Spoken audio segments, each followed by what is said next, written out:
In today's video, I'm going to teach you how to add a weather widget on Notion. By the end, you'll have a live weather panel sitting right on your Notion page, updating automatically so you can check the forecast at a glance.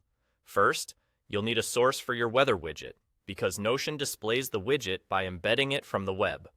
Open your browser and find a weather widget provider that offers an embed option.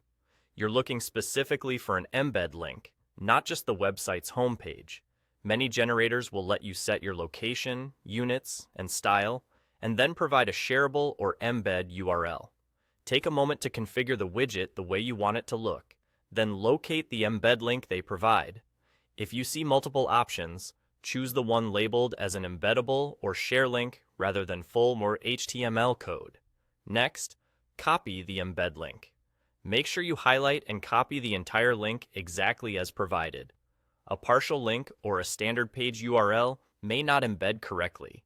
It's a good idea to paste it temporarily into a blank note or the browser's address bar just to confirm it looks complete. Then copy it again so you're ready to use it in Notion. Now, head back to the Notion page where you want the widget to live. Click into the spot where you want to place it so the cursor is active there. Type /embed to bring up the embed block option, select it if needed, and paste the link into the field. Then press Enter.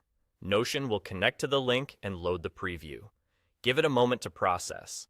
After loading, you'll see the weather widget appear right on the page. If it doesn't show immediately, double-check that the link you pasted is the correct embed link from your widget provider and that it starts with a secure URL. Sometimes refreshing the page or trying the paste again resolves a hiccup.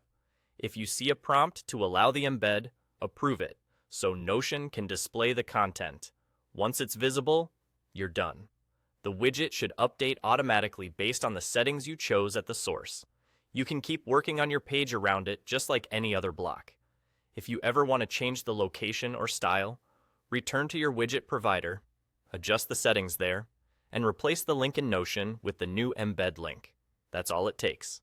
You found a widget source, copied its embed link, used the embed block in Notion, and watched it load. Enjoy having your weather at a glance right inside Notion.